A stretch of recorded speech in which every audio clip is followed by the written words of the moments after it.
of good talent still available. Right now, the best on the big board that they have available, that scouts are saying, they're saying that defensive back Jeremiah McCoy, he's considered the best defensive back available at this point. You got Denzel Boston, the big wide receiver out of Washington. He's considered to be a great prospect as well. I'm shocked at D'Angelo Palms, the defensive back out of Indiana, that the Chiefs didn't go get him. He was considered one of the best defensive backs in this draft. Had a first-round grade. However, he's going to be a second-round draft pick or beyond. We're not sure. And you had Chase Bisnatis. He's an offensive guard, can play the tackle out of Texas A&M.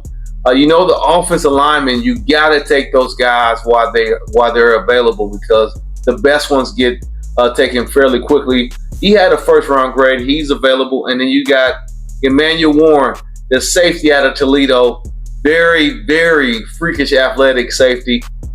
Reminds me of somewhat of what the Baltimore Ravens or the Pittsburgh Steelers style of safeties that they like.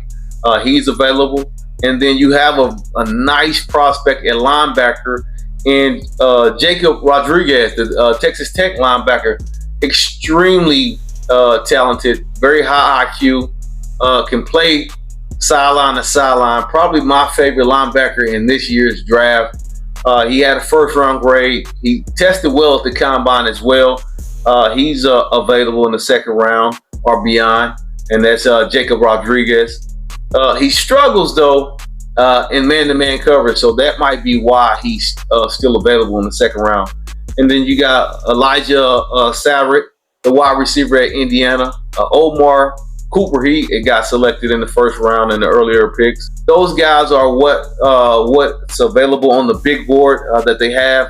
But I have a few guys that I think should be on the big board and definitely should be looked to be possibly taken, and that will be Aiden McDaniel, the big run stopper of Ohio State Buckeyes. Had a first-round grade. Not sure why he did not get taken off the board. Many thought that he would probably get snatched up. But however, he slid to the second round or beyond. He has excellent size, excellent strength. He's best against the run. He still needs to develop a little bit possibly as a pass rusher. Maybe that's why teams passed on him in the first round. But a heck of a ball player. And then you have the offensive guard out of Oregon, Emmanuel Pregnon.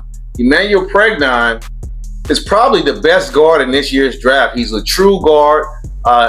Maybe not take him in the first round because he wasn't displaying versatility.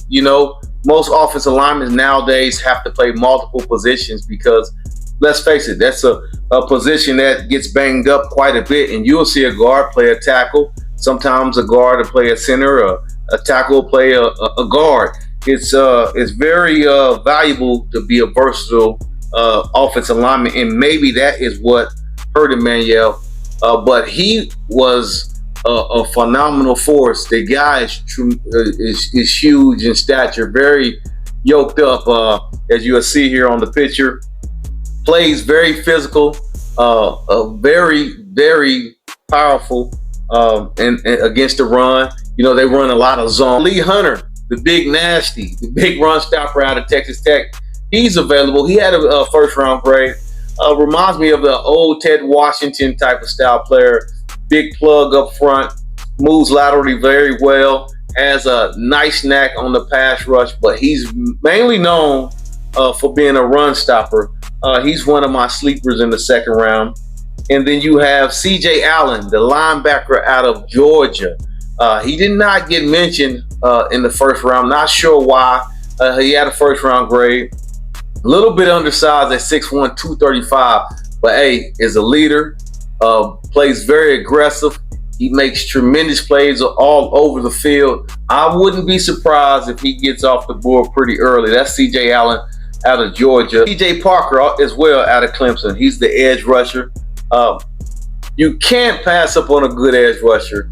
Now, T.J. Parker, he had a better year in 2024, had a down year in 2025, some would consider, with 11 sacks in 2024, followed that up this year with 5 sacks.